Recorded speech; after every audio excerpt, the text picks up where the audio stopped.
Potential witness in the Whitey Bulger murder trial has been found dead in the woods, and tonight there are a lot of unanswered questions. His name is Stephen Rakes. He once owned a liquor store and claimed that Bulger and his associates extorted him at gunpoint. Rakes had been in the courtroom every day of the trial so far and said he was looking forward to testifying against the reputed mob boss.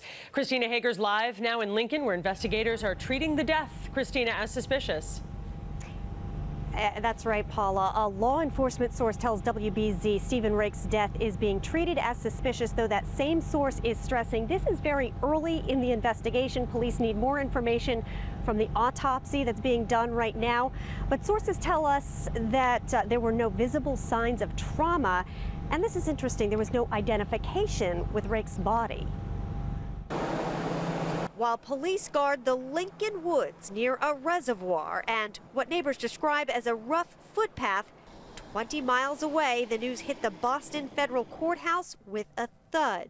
One of Whitey Bulger's most visible alleged victims, Stephen Rakes, found dead. The whole thing, it brings you back to the early 80s. You know, when people getting extorted, murders were happening every other month.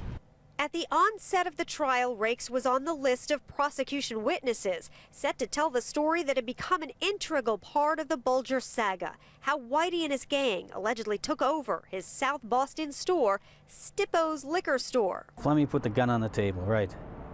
And then they picked up one of my children and said, you know, it'd be a sin to see this child grow up without a father. It was a bad day. I melted. I didn't know what to do. Last week, former Bulger pal Kevin Weeks disputed that story on the witness stand, prompting this challenge from Rakes afterward. He's got his day up on the stand, and I'll have my day. Then we'll see what the difference is. Compare them. It's not a problem.